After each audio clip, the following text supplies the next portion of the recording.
Okay. I think what we're going to do is we're going to go ahead and have all the fourth years go ahead and kind of introduce themselves and talk a little bit about what school they're from and the program that they just recently matched into. If you don't mind, I think, Kylie, would you like to kick things off? Sure, I will. I am Kylie. I'm from the U of A Phoenix. I just matched into emergency medicine. I think we all did, and I am going to LA County, USC.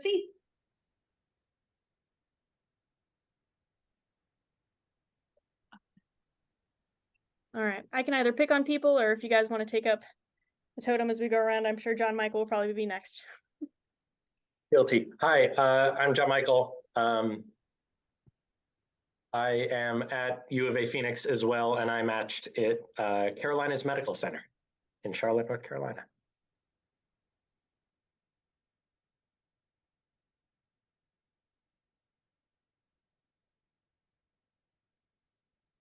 I could go.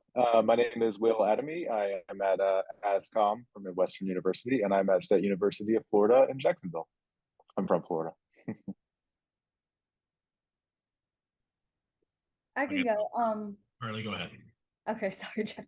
I'm Carly. I go to Midwestern too, and I matched at U of A in Tucson.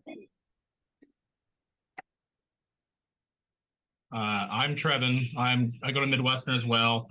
I matched at UNLV in Vegas. I'll go ahead and pop on. I'm Justin. I'm currently at AT Still University, and I matched at Central Michigan University out of Saginaw. And I'll popcorn it over to Luke Allen. Hey, sorry, I'm losing my voice a little bit, but I'm Luke. I also go to ATSU with Justin, and I matched at UMass Bay State in Springfield, Massachusetts.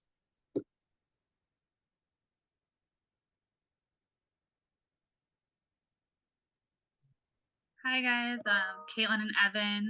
We both go to ASCOM. We couples matched, both emergency medicine at the University of Connecticut.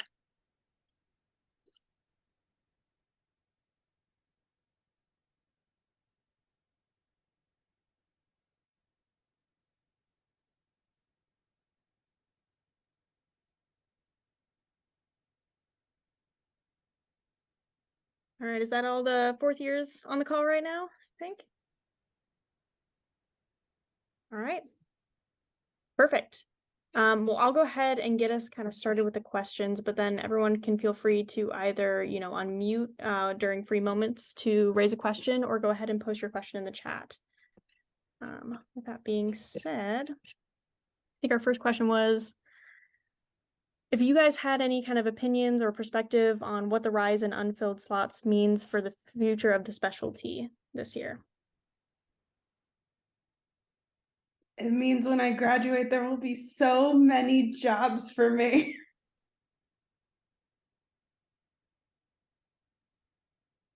Yeah, this has been the question du jour. Like, as soon as I said the word emerge, like before I even said it, people were like, but the spots. And I'm like, yeah, that's to the applicant's benefit. These things come in cycles. I was talking with one of the attendings at COPA, and he said that, when he matched in like 2016 or so, that anesthesia was going through its like CRNA panic, and everybody went into emergency medicine. So like these things are cyclical. If you love this specialty, you go into the specialty. Like you should be happy. If you're going to be spending 30 years and a long ass residency doing whatever, you better kind of like it. So if you're here, that's what I've been hearing from everybody else is like, yeah, a bunch of spots went unfilled. Mostly it's because of new programs opening up and the ACEP report that dropped a couple of years ago. But what that also means is that the people that matched emergency medicine, especially on the first round, wanted to be there. So I'm excited.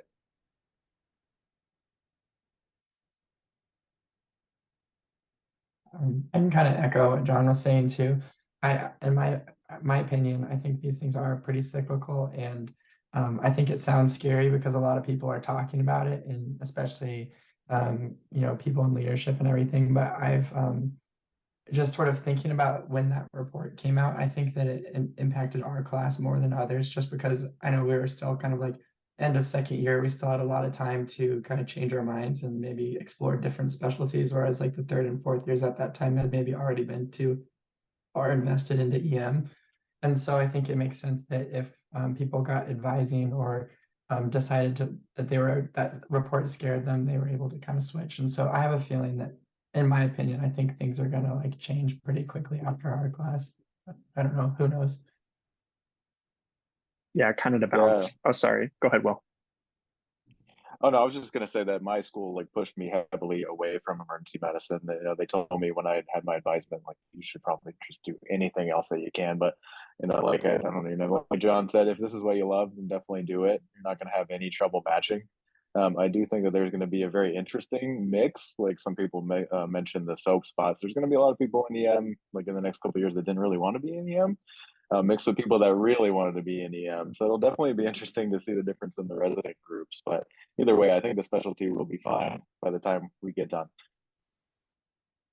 I think too, echoing off of what Will and everybody's kind of said already, is that it begs the question of what we're going to do to make that change, back towards everybody realizing what a great specialty it is. And EMRA just recently went through a publication regarding what to do in the wake of everything that happened. And something that stood out to me is it's going to be our duty as like soon to be like first year interns and residents to advocate for the specialty, whether it's at the state level. I know that for me, I'm going to get involved in MCEP, the Michigan College of Emergency Physicians, as a resident, and hopefully in EMRA in order to try and advocate for that.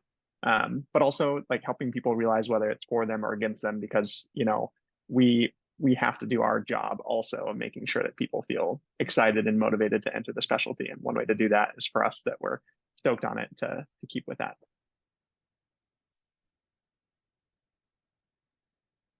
Great, thank you guys for that feedback. Another question just popped up in the chat if anybody else wants to comment on it, and it's whether or not residents tend to switch specialties after the first year very often. Yeah, I put in the chat, I've known 3 residents who were initially general surge. They did their intern year, and then they switched to EM just because they really hated the lifestyle and the hours. But that's all I got. They loved EM and were excellent at procedure. This is kind of an aside, but a little bit relevant. When you enter the match, you are given sort of Medicare funding for X number of years to like your original specialty. So like if you switch from a 5-year specialty to a 3-year, it's easier because odds are you still have some years left on your Medicare like budget, your allowance. It would be easier to go from a 3-year EM program to like neurosurge, although God knows why you would want to do that. Fair enough. All right. Another question we got was, how important is research and publications for matching into EM? Oh my God, I'll take this question because I came to this thing literally like 2 years ago and it made me feel so much better. It's not. If you like research, do research. If you do not like research, don't do research. I am completely unpublished and no one brought it up.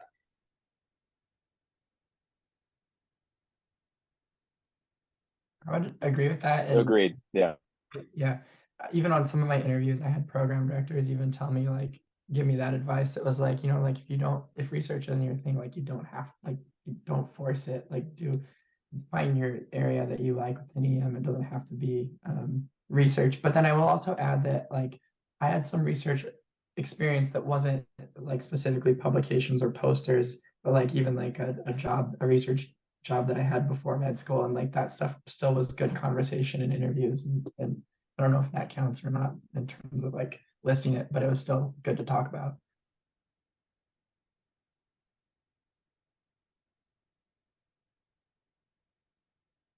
All right, yeah, we just got another question in the chat. Did you all do any away rotations at the institutions that you ended up matching into? Yes. I did not do an away where I matched.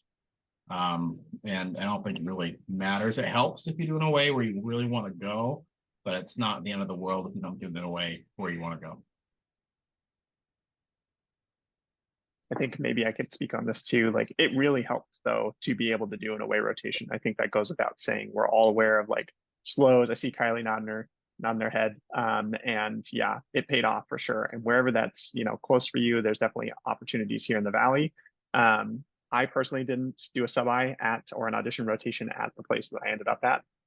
But it was a place that stood out to me on my rank list, and I'm very happy that it worked out for me. Yeah, kind of the same. I was just gonna say, I did an away rotation at UConn, and I never ever in a years thought I would end up there, and absolutely loved it. So it really changed our rank list based off my experience there. So that's just my sense on it. I would say the same thing. When I got my sub-I or away, I was really excited, just because of like the program, and it's got the name, and then everybody told me that it was going to be way too hard, and they worked way too hard, and so there's a lot of those like rumors that go around, and so you get to dispel some of those rumors and like be there for a month. And so for me, when I made my match list, I felt confident in that like first choice, because I had been there, and I was like, okay, I know what the good, the bad, and the ugly of this program is, and I know that I would still pick it number one. So I think for me, it was more about me feeling better than like getting the good slow and all of those things. Yeah, and I think on that topic, I think we have kind of a question of what a slow even is, and any tips for doing well at your rotation for a slow. Absolutely. So slow, standardized letter of evaluation. We don't like it's so much nicer. Like, remember when you were applying to med school and you had to like ask your college professors for a letter, and it was terrifying. That doesn't happen in EM. It's standardized. You can only get, there's like 3 different kinds. Check out EMRA's website. There's a big, good write-up like delineating the different types. But the main one is called an E-slow, E for electronic. You can only get them completed at programs where there are residency programs, an EM residency program. So here in the Valley, Maricopa, Abrazo down in Tucson, and Kingman. Am I missing any? I think that's it. Those are your options to get a slow, and U of A South, I guess. Those are your only options in the Valley to get a true slow. Why it matters is because the residency programs are used to evaluating. They know the process. They can compare you a little more objectively on how your performance was during that rotation, because you have a whole month to impress them and to show them who you are. Tips for how to succeed. I will herald, not just because one of the co-hosts is now a future co-resident of mine, but I will sing the praises of the EM Clerkship podcast. Kylie got it already. It's fantastic. It's very helpful. They have a whole section on how to ace your slow. EMRA also has a write-up. But what it boils down to is like attitude is like 60% of it, right? Be on time, be present, be helpful, don't be annoying, want to be helpful and see patients and help your residents out. And like, think of it as just like, as if you had matched there, and how would you be to work with on shift? Yeah, teachable, huge. You're not going to get everything right. They don't expect you to. You're a med student. You're not an intern. You're not a resident. Just be open and have a great attitude, and like you'll get a great slow. Yeah, I think it's called like the 3 a.m. test or something that one of the residents was talking to me about on my audition. And it's like, would you want to be in the trenches working at 3 a.m. with this person? And that's like a lot of what they're going to look at is attitude, introduce yourself to the nurses, everyone, like do not talk down to anyone because they all talk, they all are family. So just have a good attitude, go in showing that you want to do this, and be helpful. Like go and ask patients if they need blankets, or like if it's okay if they get water, and you go get that for them. So it's really the little things more than showing off like you're a know-it-all or everything.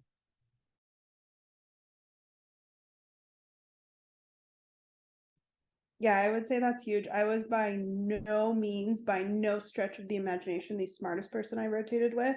But I will say that I was always staying late, and I was always coming early, and I was always asking how I could help. And I think that's what shows the program that like, because really, like, if you talk to any like PD, they're going to be like, we can teach you what you need to know to be an EM doctor with the knowledge. We can't make you a nice and easy person to work with. I think another thing with slowies and getting a good one, And it goes back to the EM Clerkship podcast too, is your interaction with the attendings, with the residents. It's going to be your presentations. And so like there's a little spot in the beginning of the EM Clerkship podcast that talks about presentations, but it's really important to practice them. Emra did a funny little YouTube video talking about how to do a 3-minute presentation. I really recommend watching it because if you do give a bad presentation, even you could be the nicest person to the patient, you could be the best suturer in the entire hospital and it won't matter. So presentations are key.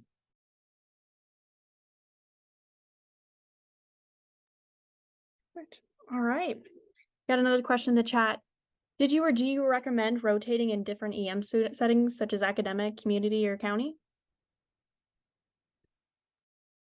Yes, I thought I wanted to do county, and then I went to U of A and it's academic and I loved it and it became my number one. So, and also they'll like ask you sometimes in interviews why you want that particular setting. So it's helpful to have that experience to back it up. Absolutely agree with that. Yes, I did academic, county, and then kind of like a mix. And it really just kind of clears things up for you when you see just the different ways they run, what's important to them, the different kind of patients you're going to see.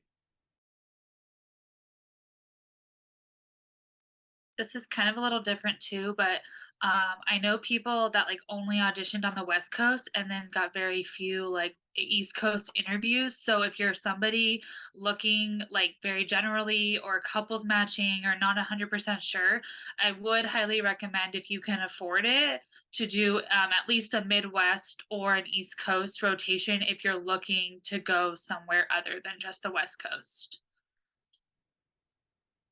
I'll kind of hop in. This question wasn't brought up, but I think this is a good time to include it.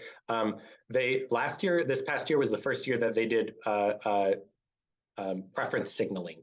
We each got 5 tokens to give to a program when you're very first submitting your ERAS.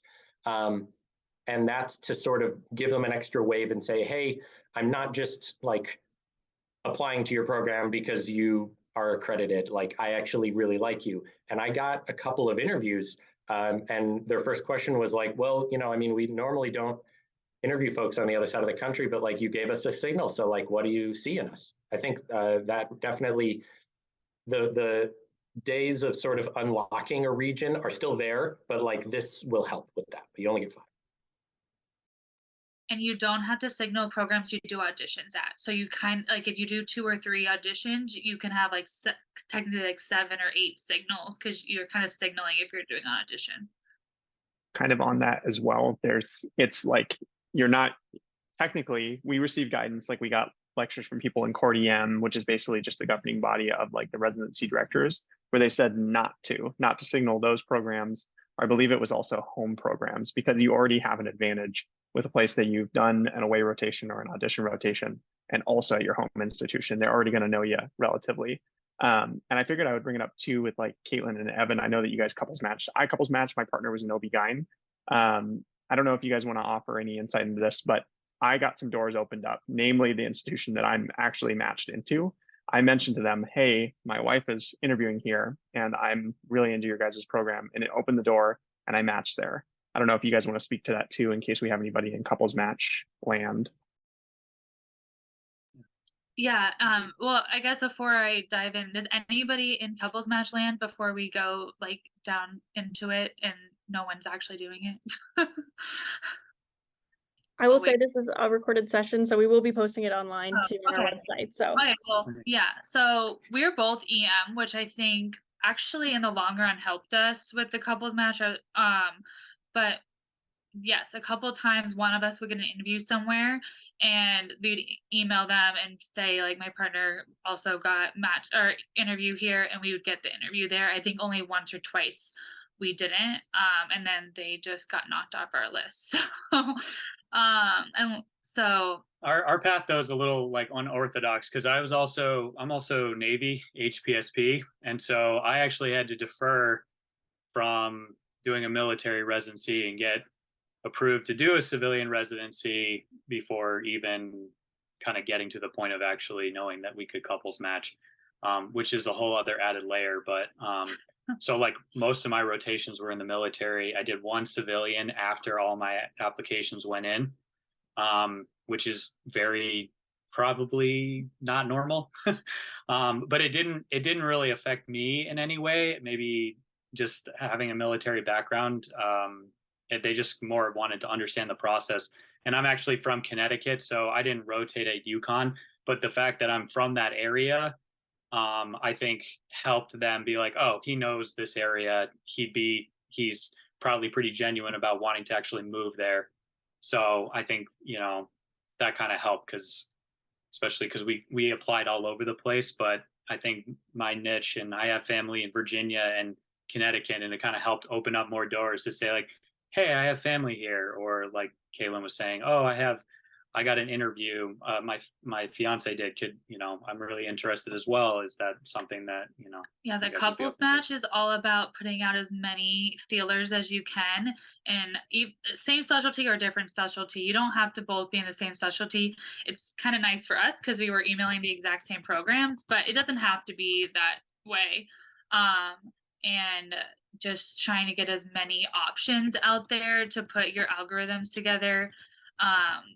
Won't go into all the details. I can put our numbers at the end if people have deep questions more, but at the end you start putting your algorithm together. So we ended up with like just under 150 options of matches. So you just want as many as you possibly can before you start saying I match, he doesn't match, and he matches, I don't match. Perfect. I think that actually leads into our next question pretty well, which is for those of you who matched outside of your home state, did you have any connection with that state where your future school is? If not, what do you think helped you match in that out-of-state program? I think that part of mine I put in the chat was that my fiance moved to LA 2 years ago. But I actually didn't realize my program didn't know that about me until I interviewed, because they were like, what are your connections to LA when I interviewed? And I was like, oh, my fiance lives here. And so I think for me, it was that I had a strong connection to like that specific patient population. So the LA County system has a specific jail ER that's like for incarcerated patients or justice involved patients. It's like a locked down unit specifically for that population. And I did work with that population in undergrad. And so that was my biggest, like, this is kind of a unique thing about me and a unique thing about you. And now we are friends because we are unique in similar ways. Yeah, kind of similar on that. For me, it was that my wife was from the Midwest and we did our medical school out here at ATSU SOMA. So for us, with COVID and everything, it was really hard on us. She couldn't go back to visit her family. So our objective was to end up back in the Midwest. So I would say that I'm originally from Southern California, and people would be like, why are you applying to the Midwest? And if I signaled them, it definitely made sense. They understood that I was really interested in them, like John Michael was saying, but also just by me saying that and offering like my wife is interested in going here as well, it definitely helped for us to understand. And I think some answers were put into the chat regarding this as well. Yeah, this is the time to ask around. Like, if you have look for your school's alumni network. If they have something there, reach out for this council to see if like anybody knows somebody who went there. This is not the time to like try and pull up your bootstraps and do it on your own. Like, make connections, even if it gets you an interview like that. Then you can like show them who you are. Use your connections. Don't be afraid.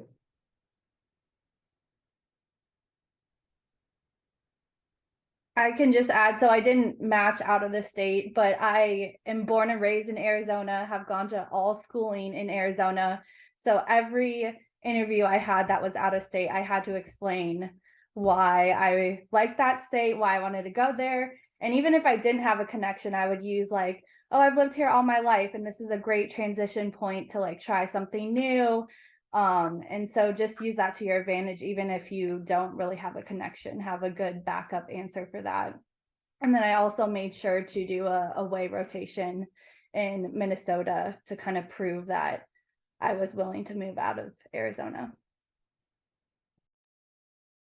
I just want to add one thing. So I matched in Massachusetts, and I'm from Oregon originally. So like I'm opposite coast, and everything about my application was all like West Coast. And they were like, why are you coming out east, but my fiance's hometown is in Western Massachusetts. So it was like I had a strong connection over there. But on the actual ERAS website, when you list your hometown, you get like, I can't remember how many characters, it's like 15 or 17 or something. But I wrote like my hometown and or like where I'm from, and I put in parentheses like me, but then I put like Hadley, Massachusetts, and then I put in parentheses fiance.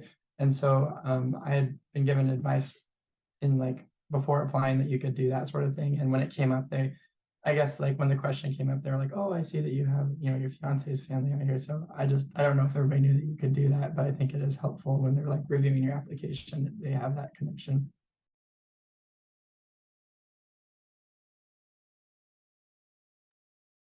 Great, thank you guys for that. I'm gonna ask more generally too about, anybody's experience going to residency fairs associated with conferences, if you found they were a generally positive experience, or if you had any additional thoughts.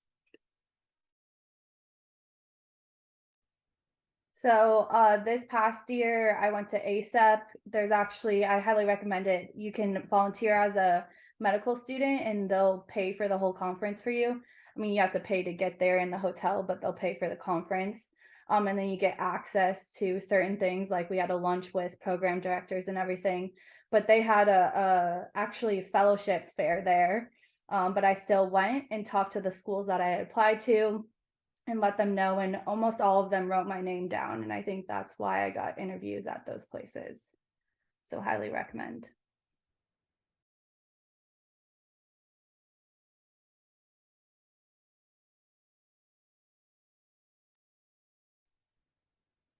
Okay.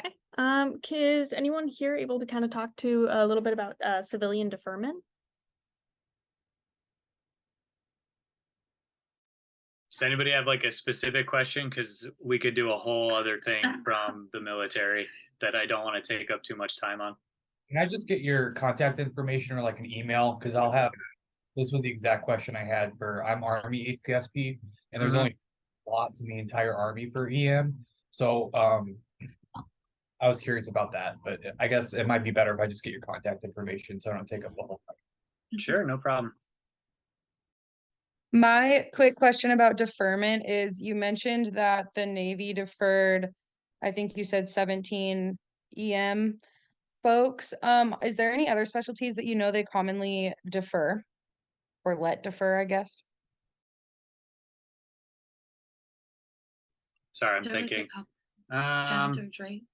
Yeah, Gen Surg might do, but the numbers are probably less, I would say, than most others. I'm not 100% sure.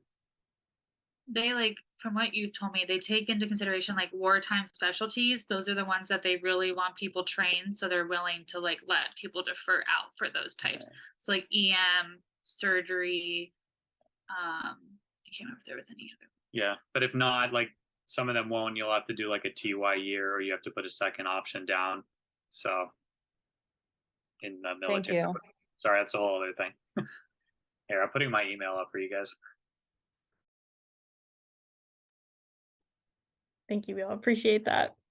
An additional question, for those of you who aren't initially interested in emergency medicine, was there anything, in particular during a rotation that kind of inspired you to go in that direction?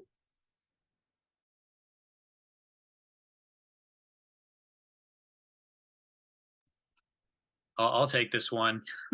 I'm gonna go out on a limb here and say that I may have been the latest one in this group that matched, that decided to do EM. I didn't actually do an EM rotation until I think it was my second rotation of my fourth year, which was an audition. So for me, I really wasn't sure what I wanted to do. I spent all of third year basically going through each core rotation and deciding what I liked and what I didn't like. And somebody just kind of explained it to me that way, and it kind of worked for me. And I realized as I went through each rotation, I was like, man, I hate being on call. This is why I don't want to do OB-GYN. I'm just basically summarizing things. I hate rounding. I literally want to fall asleep. Don't want to do IM. I like doing procedures, but I feel really like I don't want to be in the OR all day. So those are just things that went through my head. And Caitlin next to me just was like, you're just describing all the things that I love about EM. And I was like, oh, I guess you're kind of right. So You know, I think it helps having somebody that really likes it, but you know, networking is a big thing, and talking to people and getting perspective, I think is huge, to kind of understand what you like and what you don't like. And for me, it really worked out. Ever since I did my first EM rotation, I was like, oh, I found what I wanted to do. So I haven't looked back. And he also did an ortho audition because that was his other like thing he was trying to decide between.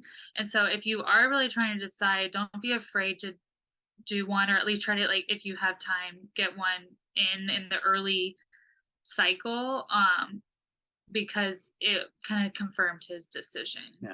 Like I was able to do still 3 EM audition rotations, and, you know, And the ortho. did a different audition because, you know, had the time to do it. So you don't have to do, I don't think, 4 auditions. I'm sure other people have or used up, but 2 or 3 is usually good enough. And when I originally had actually applied on ERAS, I only had 1 slow up. I ended up putting a second one for those that asked for it, but where I matched, they didn't even ask me for a second one. So just different perspective.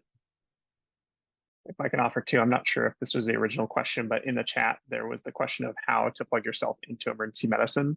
And I posed the option where you could potentially try and do an EM rotation your 3rd year, but kind of like how Evan and Caitlin are saying, you know, make sure to plug into or find that area of the hospital that you really enjoy. If you don't like the OR, that's totally fine. But for me, something that I did is any chance I could get down to the emergency department was an area where I could learn and try and plug in. So general surgery, someone comes in with acute appy, you got to go down there and be able to evaluate them and then go report back to the general surgeon to be able to let them know. So you got to work on your physical exam skills, your presentation skills, which is kind of like your consulting ability. But that was something that I enjoyed, and something I highlighted in my interview is, you know, people are like, why do you want to do EM? Any chance I got where I could kind of interface with the emergency department ended up being a place that I enjoyed, which doesn't have to be true for everybody. But, you know, if you can plug into that area of the hospital, like if an admit's coming, go see it, go check it out.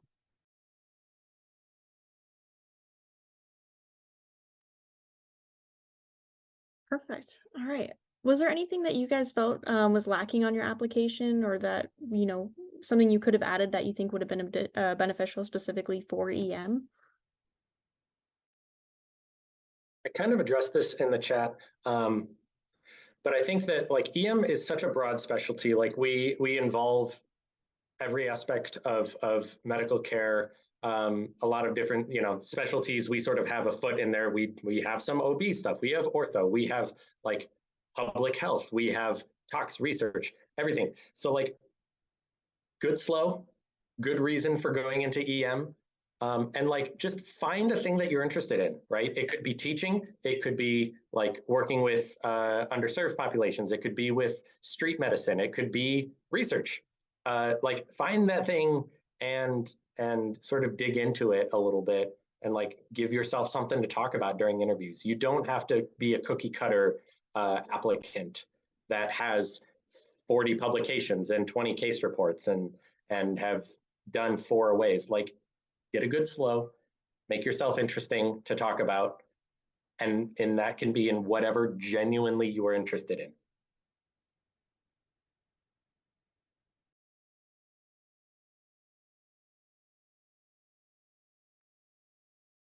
Okay. And just because I'm not sure, you know, if I'll be able to get the chat information up on the website and whatnot, so I'm gonna be a little bit repetitive in questions. I'm sorry about that.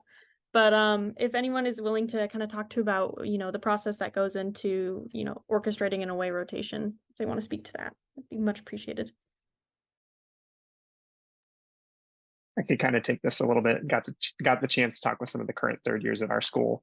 So around this time, hopefully already started in March, maybe February, you start to utilize a resource called vSlow as one option. It's basically the way that you can log onto the web or AAMC and look for visiting student opportunities.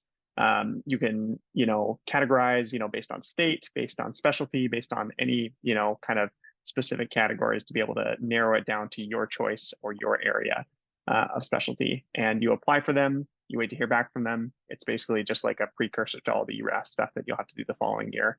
Other ways that you can kind of plug in is, of course, through like Clinician Nexus, which, you know, for us in the Valley, that's for Valley Wise Health Medical Center. That's how you can kind of get your foot in the door. Kylie pointed out another good resource is to try and look at these residency websites. A lot of times they'll give specifics about what they want for applicants, for a visiting student rotation, or they have their very own specific like way of communicating with the program. So Another thing I would say is, I don't want to say don't be afraid to grovel, but I wrote a 3 a.m. letter about every reason that everything in their video about what makes them a great residency matched with everything about who I am as a person. And I talked to another person who also got an away where at LA County, and she did the same thing. And so I think that these programs enjoy when you're like, I'm not just applying through VSLO. I'm actually going to email the coordinator about why I believe that I am wonderful, even though I know it's hard before you've interviewed and applied to like truly feel that, but write the letter, send it.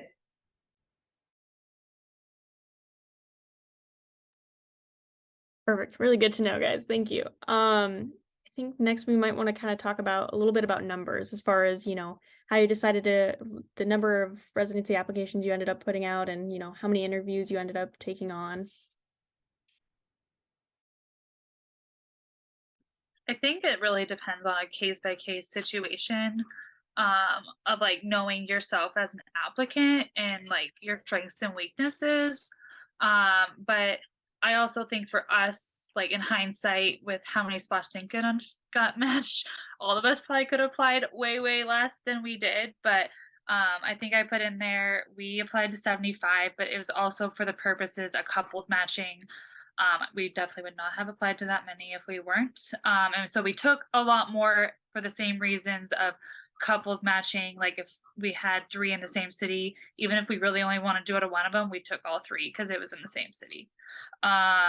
So we ended up doing 27, 6 or 7, yeah, and it like was that. way too many, and I wanted to die. I honestly though, I think it's changed because since they've been able to do so many interviews, through Zoom, it's kind of opened up your opportunities to essentially interview at more places, because before you used to have to travel, and who's going to travel 26 places and do all those interviews? That's probably was impossible to do if we, weren't able to do them on Zoom. So, it's a little different.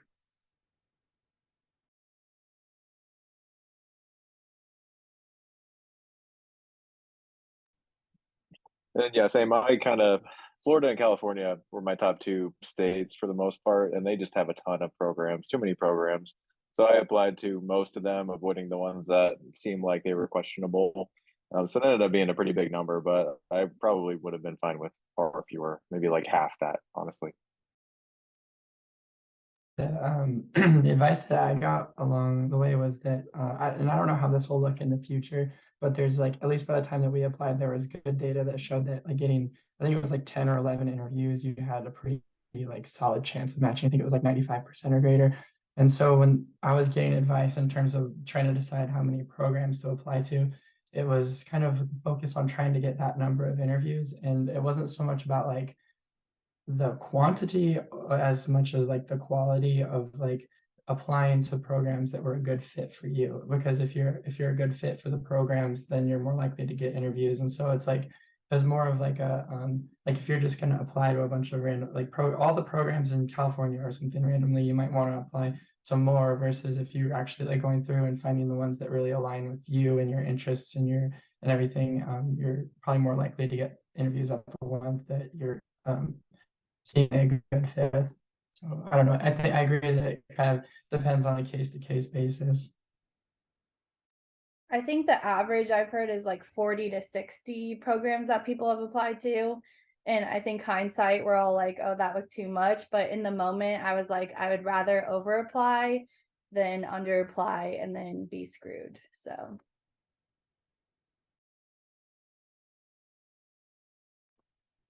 Okay, well then, other than location, what other factors were you guys taking under consideration when deciding which programs that you wanted to apply to?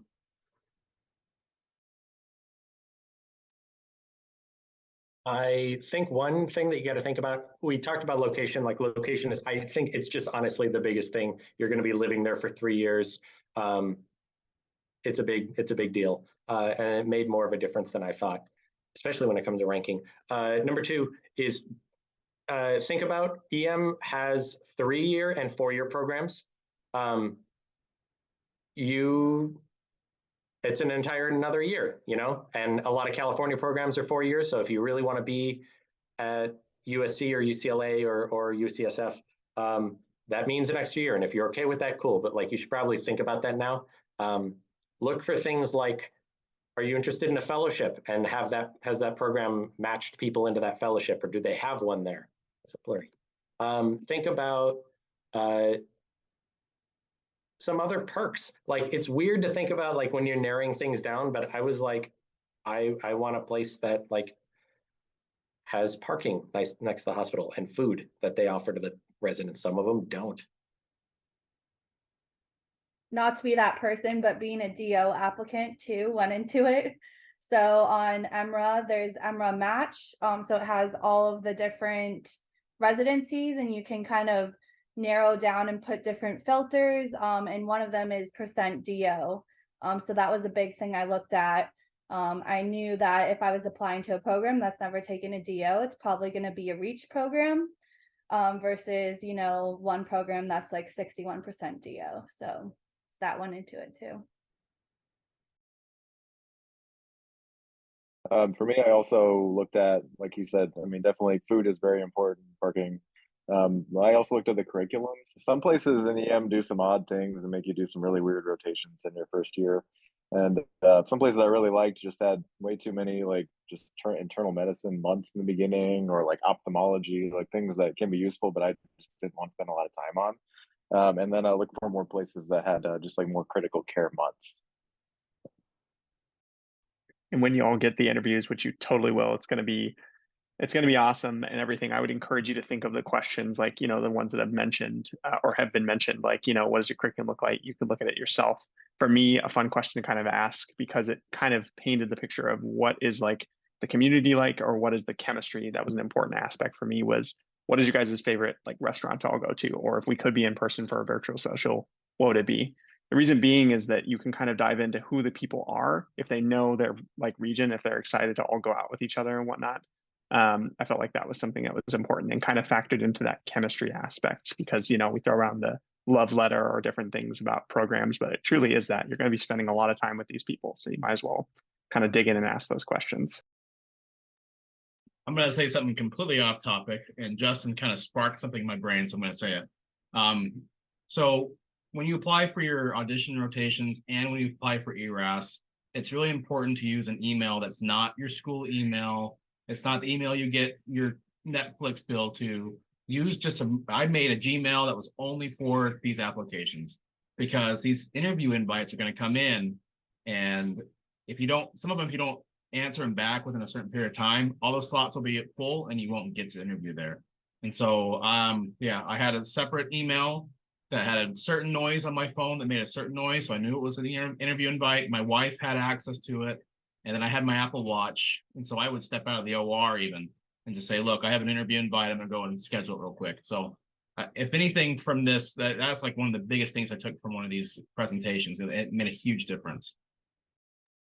Kind of jumping on that, if you are interested in a county program, they have one day like where they release all their interviews.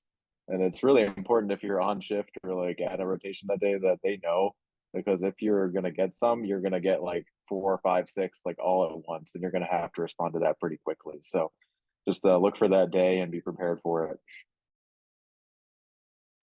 That day was October 19th, our year. It's probably going to be somewhere similar for you guys. Yeah, I was probably the sole reason the system crashed. I had my computer open, my mom had her computer open, and we had both of our iPads open trying to get these interviews. And then I would say I was also really worried, like the chat is talking a little bit about like how you know a program will be a good fit, like especially like I was super worried over Zoom about like how I would know. The thing I would say is I don't know how the other applicants felt or the other like matched future EM docs felt. You just kind of know when you get on the Zoom. Like I would get on Zooms with people and I would be like, you're so nice, but you're like more academic than I am. Or I'd get on Zooms and I'd be like, wow, you were gonna be my number 2 and this is a bad interview and I feel bad about myself because you're not being nice.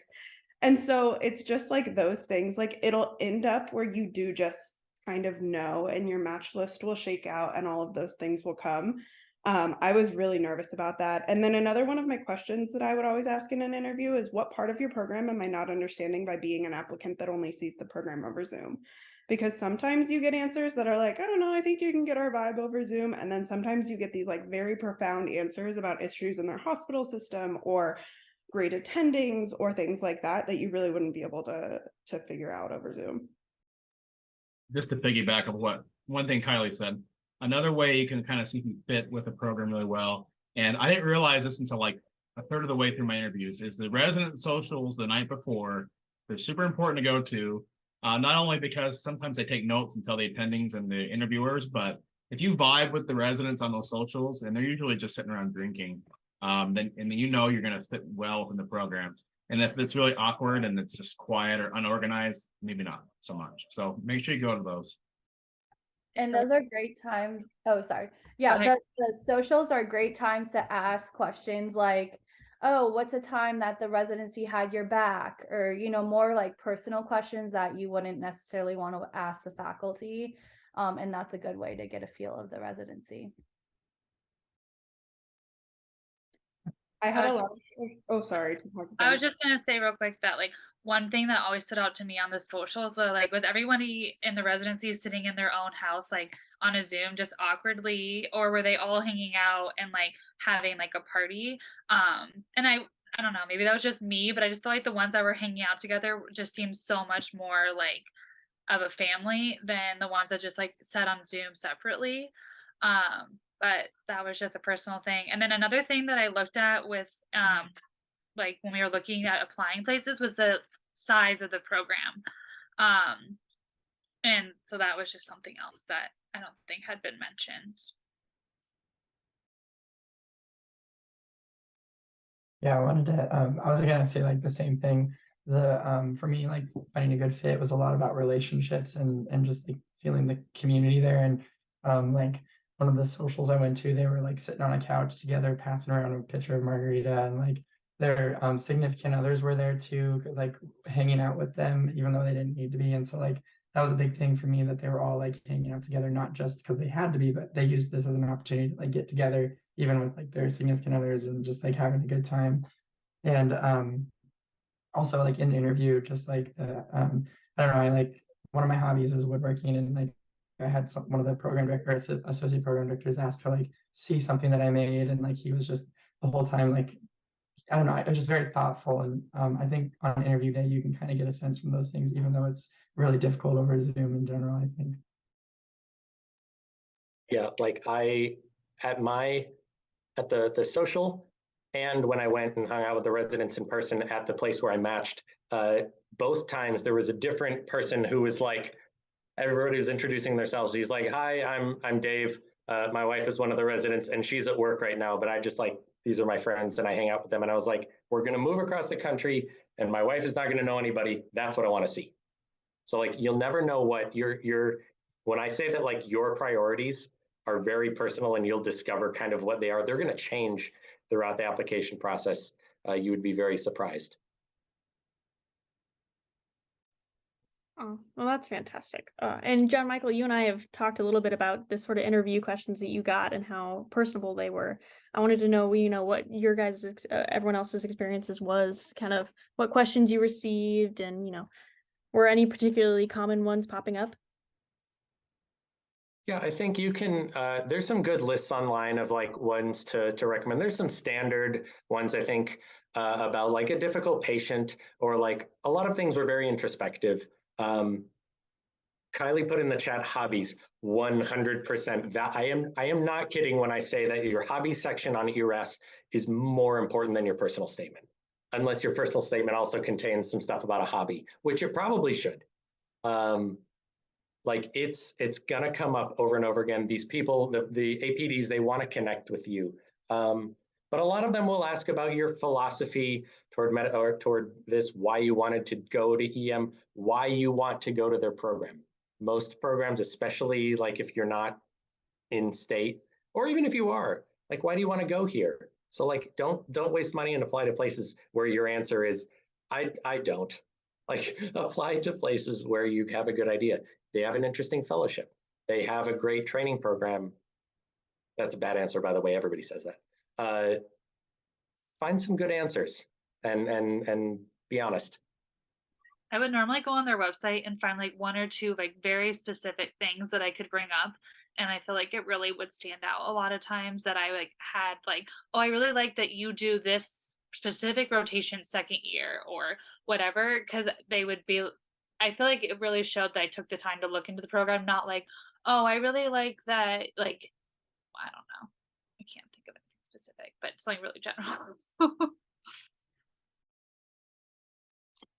Some places will ask like standardized questions that they think kind of keeps things a little bit more fair, but for most of those, it'll just be like one, and it's pretty straightforward, like an ethical kind of thing. It's nothing really intimidating. And then after you answer that, and they just want to see that you can answer it, there's no right or wrong answer. And then after that, you'll get into the fun stuff. So it kind of be a little intimidating for a minute, and you can figure out where those places are, like someone mentioned online. Pretty easy to find. Honestly, most places you only have like 15-ish minutes with every person, and we probably spent 5 minutes of them asking me questions and like 10 minutes of me asking them questions. So get ready to like have questions. Like there were just questions I had written on the side that I asked every single program, even if I knew the answer, because at a point you're like, I don't have any more questions to ask, which you can say that, like especially the last person. Sometimes I was like, I don't have anything else to ask, just like, but like if I hadn't already asked what their favorite thing about the program is, I would ask it. But you do run out of asking questions, and it's okay.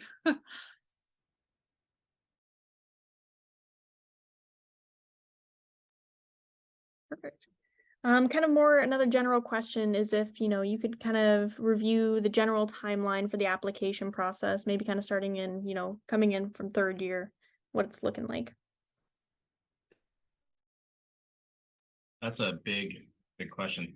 I mean, really where you guys should be in third year is trying to find your audition slots. I don't know how everybody else's schools are, but our school, I found my audition spots, I scheduled them in my schedule, and I built the rest of my fourth year around those 3 auditions. And that's really where everything steps off. ERAS doesn't open until like September, late September, early October. And it's really important you get that in right when it opens, like the night before.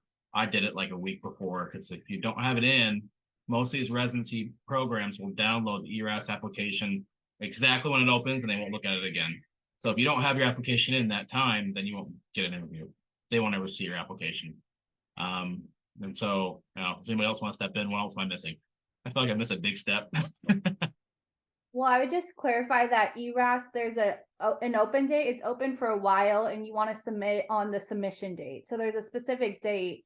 And so no matter if you submit it earlier, they can't look at it. So, but on the submission date, you need to submit on that date. And then I would just say for VSLO, the audition rotations, because we all need a SLOE, a lot of people are going for the same months, the early months of fourth year. So I think more of getting auditions was actually submitting the day that those applications opened up. Was my experience. Yeah, I wanted to talk about that a little bit just because I kind of had a difficult, so I think to back up, especially if your school doesn't have an EM residency program affiliated with it, then it's even more important that you get an audition rotation kind of earlier on, because I know our school doesn't. And so I actually didn't, I got my earliest audition wasn't until like late September, or wait, actually it was like August to September. So that was my first SLO, and then I only ended up having one when I submitted my ERAS, and then I got my second one in October, and then I've just updated the application later. But I know the advice I was getting, at least at the time, was to try and have at least 2 by the time that you submit. And so if you can just try and get like 2 before whatever the date is in September that you have to submit your ERAS, it's better. But even if you can't, having 1 is still good enough. It worked fine for me.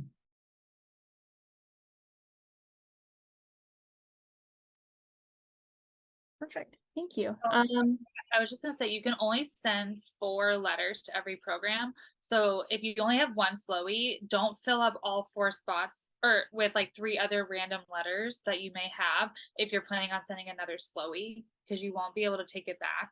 So always, if you don't already have 2 SLOEs, make sure you leave a spot open so you can upload another SLOE just in case.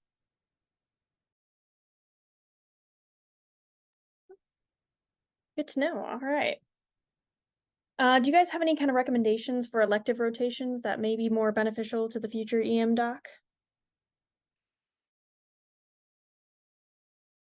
I think as unhelpful as this is, this goes towards like building the rest of your application. So like I said, I did things in undergrad with the jail population, but then because of COVID wasn't like involved with that population for the entirety of med school until my 4th year, where I could say I have a jail rotation, it's coming up in a month, I'm very excited for it. And that's just to show that like continuum of like, I'm still interested in it. And I know I did it in undergrad and I'm talking about it now, but I'm still interested in it and still pursuing it. So it's really like whatever you have an interest in and can build aspects of your application that already exist. Or if you like talks or you like the EM things, do the EM things. Kind of echoing off of Kylie there, and this goes into like, with the question of what you want to include on your application, just in general, things that you're excited about really show. Like I'm sure that Kylie, when she talks about serving the jail population, it made a difference. And Luke, when he was talking about like woodworking, like that's, totally adjacent and not necessarily emergency medicine, but it's something that he's really stoked on. For me, I did a rotation with Circle the City here in Phoenix, which is basically a respite center for people experiencing homelessness. Like a skilled nursing facility essentially for people to stay. And it was just so valuable for me to see like this population that we're going to experience in the emergency department and how to care for them kind of longitudinally and know that there's resources available. So, and I happen to be interested in social emergency medicine.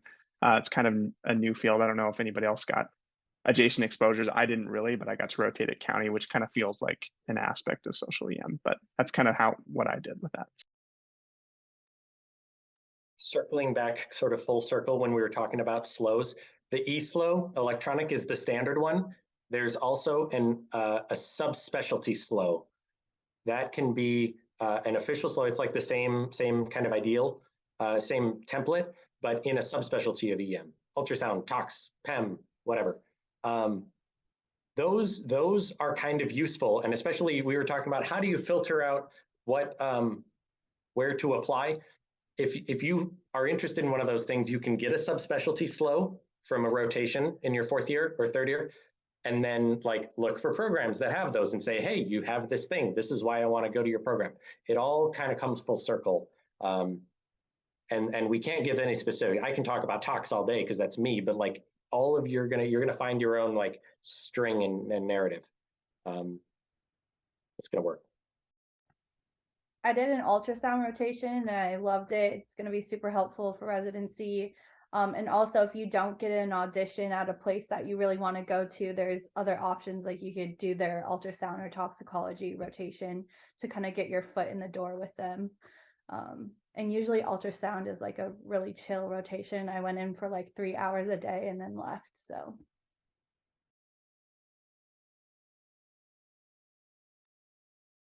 And very good to know.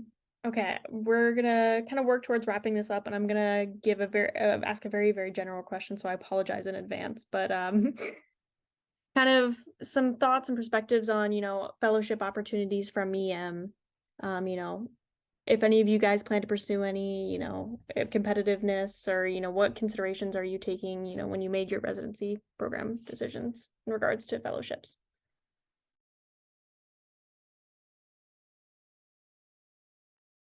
So I was talking to one of my attendings yesterday about this, and he was telling me that fellowships are like not competitive at all, and it's pretty easy to get them.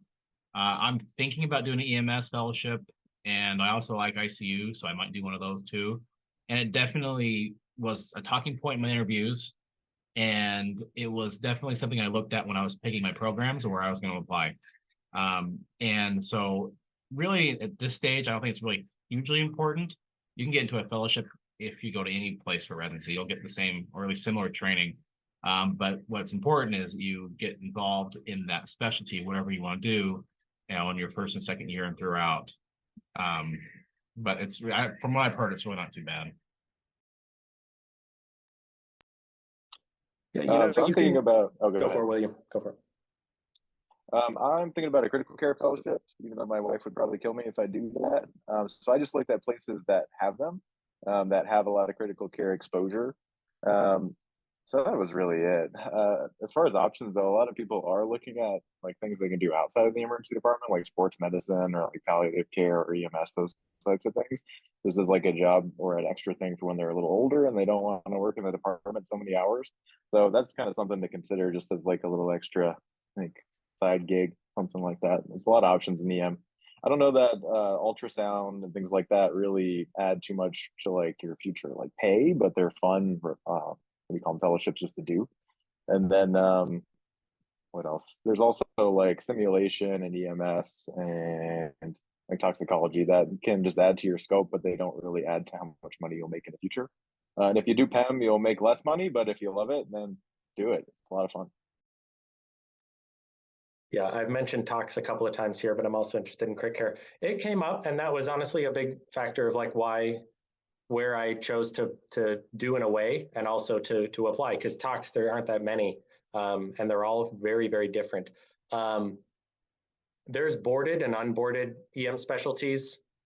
Most of the ones are unboarded things like wilderness medicine and EMS and ultrasound. Yeah, it can be a good talking point. Again, if that's a thing that you find yourself, oh, this is kind of cool, try and do a rotation in one of those things, or make it a talking point during your interviews. That's it. Also, if you're like interested in working in academics, most of them want you to have a fellowship that you're like bringing to the table. So like that's like, if you're like, I really want to work in an academic center, you're probably gonna have to, it doesn't have to be a med ed fellowship, but you're probably gonna need to have a fellowship to help work in those. Not everyone probably, but I would say most. Yeah, and that's also like a good thing to ask PDs. Like if that's what you're interested in, you are surely going to be interviewing with the program director, and you can say, have you had people match into critical care, toxicology, whatever, fellowship, anything to, because you're going to get, oh God, are you going to get asked, what questions do you have for me? So to have some in the tank is good. It's also okay if you don't know what you want to do for fellowship and it wasn't a part of your decision and it's not a part of your decision making. I'm not there yet. I'll figure it out in 4 years.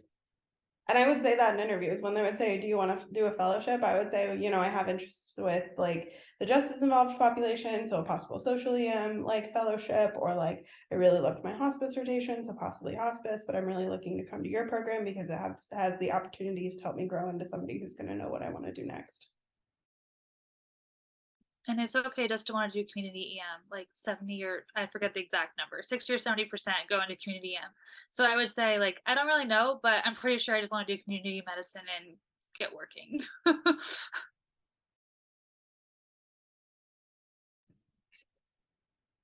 All right, I love that. That's great. Okay, we want to respect your guys' evening and whatnot, so we sincerely appreciate you taking the time out of your very, very busy schedules to come and speak with us.